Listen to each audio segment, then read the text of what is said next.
to show y'all how we're running a second coat on our walls in here. We've already painted the trim. So we like to come through, when we get done, I spray the trim, so we come through and we sand all the walls again. Then we stripe it out. I call it striping it out. We put a first coat over where the trim got on the walls. Now we're second coating everything.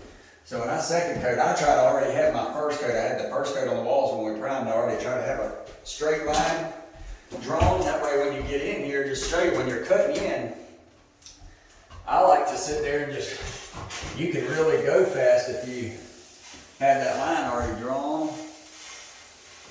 You ain't got to get very up on it, and you just straighten up anywhere where it wasn't real straight on the first coat. But if you have that first coat line already drawn, you just get right close to it. I try to do most of my line on the first coat. That way the second coat goes fast. Usually I'll have a weenie roller, but this year I'm only doing a couple walls in this color, so I'm just using my 3.5 inch purdy. So yeah, once I have this done, I just kind of breeze through this for the second coat.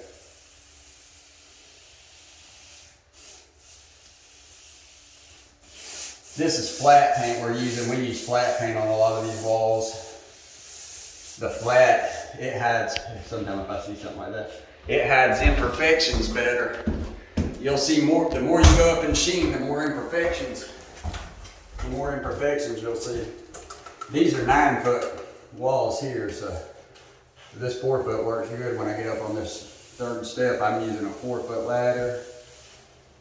Shove that brush in that corner like that when you get there.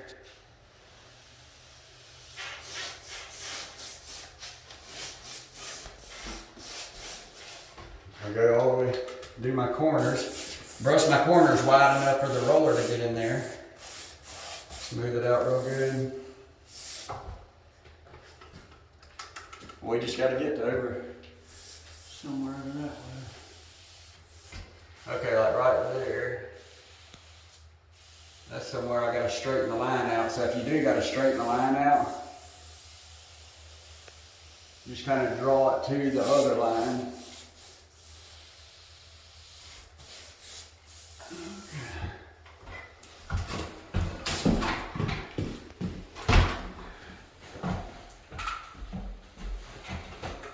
Get above the windows.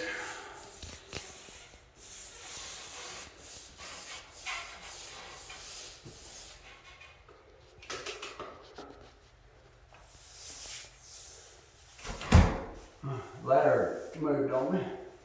Straighten it up. It'll grab hold.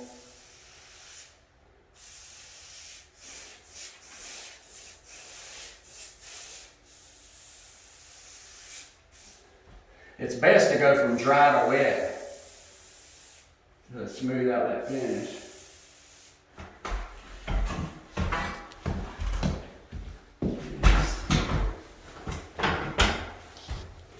That ladder's got a little paint tail holder in it right there. I like to start in my corner sometime right here.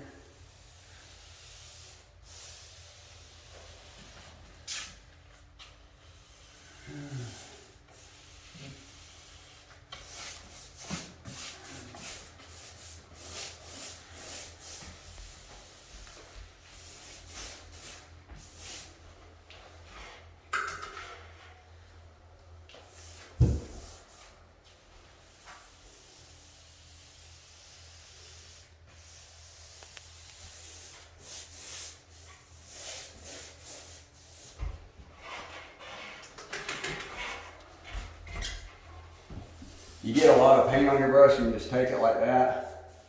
And if you do drip paint, just keep your wet rag. Keep a wet rag and just wipe it off before it dries in too much.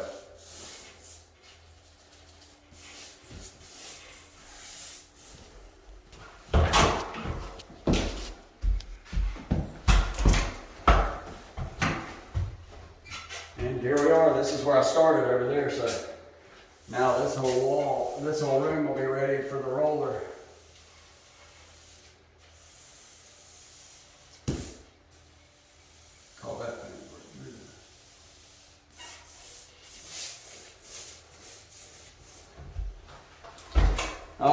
son's about to roll, but I'll show you real quick whenever I do roll. I'll just do the first dip and show you.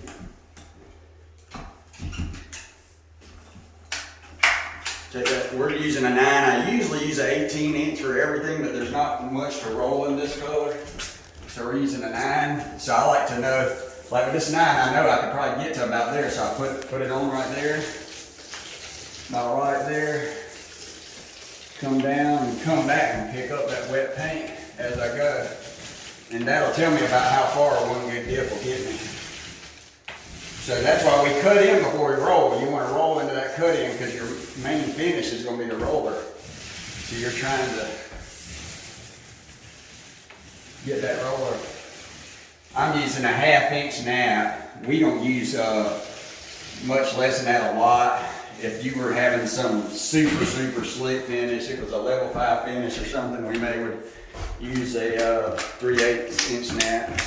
But a 1/2 inch just seems to be better. So I did the spin it on the way out.